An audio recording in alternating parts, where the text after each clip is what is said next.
Welcome to Local SEO in 10. This is your go-to podcast for answers about how you can grow your local business online easily and quickly.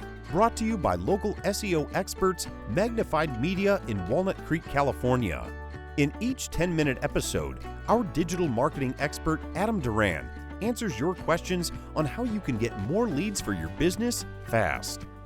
Remember, if you're not taking care of this part of your business right now, you can bet your competitors are. And now, here's our host with the questions, Jamie Duran, and our expert with the answers, Adam Duran. Hello, Adam. Hey, Jamie. All right. How's your week going? It's going great. And this is the biggest story of the year and possibly ever in the in Google. In Google News, man. So this is a big one. So I'm glad you're joining us.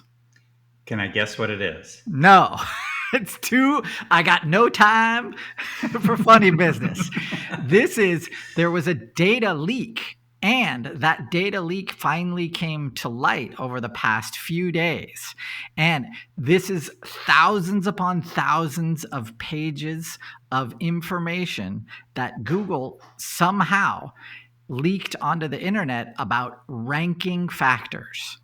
And this is something that in my world, we have really spent tons and tons of energy trying to figure out Google's ranking factors. And if you've been doing this as long as I have, you know those ranking factors just by experience. Like we test stuff, it works or it doesn't work. It used to work, it doesn't work anymore. Now we're trying this, that kind of thing. And this data dump actually validated a ton of stuff that we already knew, especially if you've been doing this for a long time, SEO for a long time.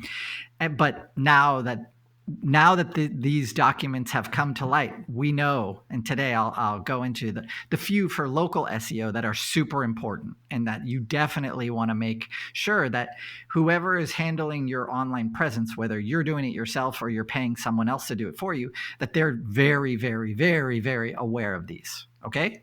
Yep. Sounds all right. Good. So this is no hyperbole. This is one of the biggest news stories for Google and in this industry that we've ever had. So okay. I can't stress that enough. So this is pretty cool. Pretty cool, Jamie. I'm a Twitter. Great. All right. So number one thing you want to know is that your primary category, Google knows what it is, and it's assigning you a score. So in other metrics, and other previously we've said this is like a quality score, a quality score, or a reputation score, some kind of scoring system that shows that you are an expert in whatever category you're in. So what that means is, Google has according to these documents, that is true. Google assigns you a score. Now, what if you have multiple categories? Say you do HVAC and you do water heaters. Those are very far apart. Now, so unfortunately, and this is what we found, is if you're a company that does whatever HVAC and solar, for example, those categories in Google's eyes are so different that you're going to have a very tough time ranking for both of them. Great. Yeah. So they want you to focus. This is kind of weirdly, there's a term called a GOBI, GOBI site. GOBI site, kind of what it translates into is cauliflower site. And what that means is a site that does everything for everyone. So in the old days of the internet, you would have a site that it was all about travel. So now they want travel to a specific location. That's basically what Google has definitely. They don't want you to be the master of all trades. They want you to be that master of only one.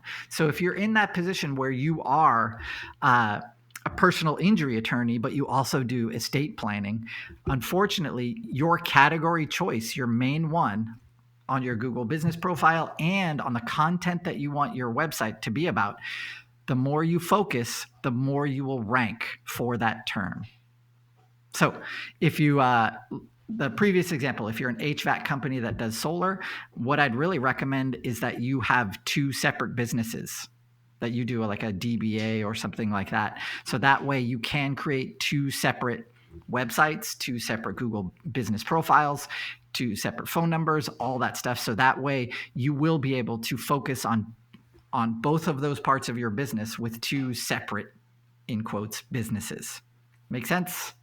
Makes sense for sure, except not really feasible practically, but maybe a division type of thing. So you make a solar division and an HVAC division. Yeah, as long as what we recommend, or what I've always recommended, is you have a separate website for that. Mm-hmm. If the category is so large, and if that category is very competitive, then yeah, if you want to rank for boilers or something like that and HVAC, those are very far away terms. We are missing the focus of what you want. You want to be that brand authority is what you want to increase. And that means, yeah, specify, get down, focus really hard on that one category. And that should guide everything that you create for your website content-wise. So all the articles, any videos, all that should be, podcast even, should be focused on that exact category. Okay. Yep. So no more cowboy or category cowboys. Well, yeah, just that creep about, hey, we do this too. Sure, you can definitely do that, but understand Google's keeping track of, I think it's called what they said is your site radius. So how far away you're deviating from that main focus of your site. And that can, so they'll start to discount whatever that is on the periphery of your focus. Okay? Got it. Yep. All right. So now, that being said, they also came out with, or they also showed they keep track of something called a locality score. And that basically means local things in your area. We want to write and include articles about local parks, basically landmarks in your area. Google wants to make sure that if you are a local business, and that's who this podcast is for, is local business owners, that you have information about local landmarks on your site. Those are indicators that you are a local business. So that helps Google, and that helps Google increases that locality score for you. So definitely have content on your site about your focus, and then also under different categories for local landmarks, have some articles about local landmarks. Okay? Include in those articles, you want to have anything that increases signaling to Google that you are a local business, like directions to that place, maybe some YouTube videos about that place, some embedded Instagram posts about that place, that kind of thing. Okay, so anything that signals that you're a local entity, that will help with that locality score. Sounds very doable. Yeah, well, and this is stuff, this is old school SEO that a lot of times people, they don't know why we recommend we're doing this. And now this is kind of validating that, this is something that Google is tracking. Another one. How fresh is that content on your site? Google is actually in this documents, every page on the internet, they have saved a copy of it. And when you update that page, they will save another version of it. So they keep track of the freshness of that content. So if you have older content on your website, you should have part of your strategy should be going back and improving or rewriting that article for more up-to-date information. And Google will give you a ranking boost because of that. So your content won't just kind of fade away in Google's eyes. It'll be refreshed and more valuable because of it. It sounds good. Cool. Okay. Yeah. So all right. New website. Woo! Well, no, they're also what we all know in SEO world is your page titles still matter. So that means you want to have page titles with your keywords in it and that are interesting to read. So that's a kind of a throwaway one. We already know that one. Next thing is something called page quality, which seems to be about the time a visitor is on that page and on the site. So if you're using Chrome, guess what Google's doing? They're tracking everything that Chrome users do. And that includes how long they're on that page, what they're doing on the website, and how long they're staying on that website. So we know that things like a tool on your website, something that is interactive, like a mortgage calculator, anything like that, like some kind of solar calculator, anything which keeps the user on the page and clicking through and changing stuff and submitting things, that kind of thing, that will help those metrics. So if you're in a competitive sphere, you really want to have those tools on your website because they do keep users there. They make the site more usable and more functional. So Google keeps track of that. So that time on that page, very, very, very important. So if you have a blog, for example, you can just make it a sidebar that includes that widget or that tool so people can get more information from your site and stay on it longer. So that will help your quality, the quality of your site. Sounds also doable.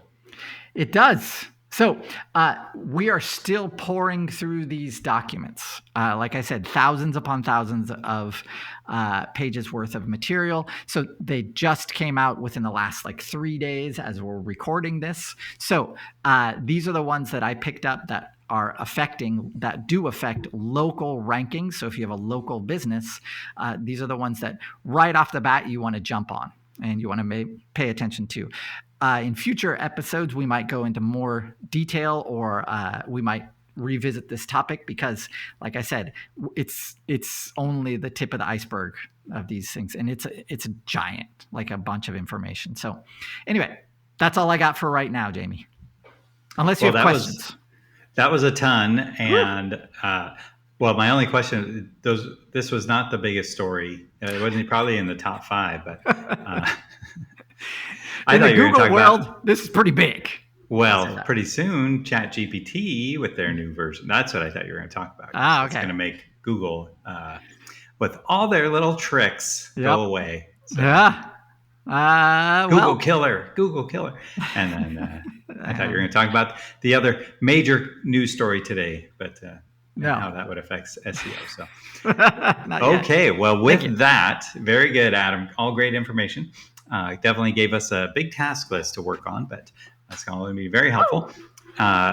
So if you have a question about any topic in search engine optimization, feel free to browse our previous episodes, and you can do that by going to our website, magnifiedmedia.net. Click on the podcast button, and there's a search bar. Enter your terms, and chances are there's at least 2 or 3 episodes that cover that topic. And if not, go to our LinkedIn or Facebook page, Local SEO in 10, and send us a message, and we'll try to get to that topic in an upcoming episode. And if you enjoyed this episode or any of our others, feel free to share this podcast, Local SEO in 10, with your other fellow business owners, your Chamber of Commerce or networking group, or any other friends, family that have businesses, because chances are they are trying to get more business out of their Google listing and their website. So, and then drop us 5 stars wherever you're listening to this. It really helps our ranking for this podcast and helps us get to more business owners. So with that, we will wrap it up, and we will talk to you next week. Thanks, Adam. That's all for now. Thanks for listening to this episode of Local SEO in 10 with Google local marketing expert Adam Duran. Join us each week for answers to your questions on how to best harness the power of the internet to grow your business. Speaking of questions, got some? Message us through our Facebook page, Local SEO in 10, and we'll be sure to give you your answer on an upcoming episode. This episode of Local SEO in 10 is brought to you by Magnified Media, the leading online marketing agency in Northern California. who invite you to grow your business by magnifying your online visibility and credibility. Visit them on the web at www.magnifiedmedia.com. Magnify your business, magnify your profits.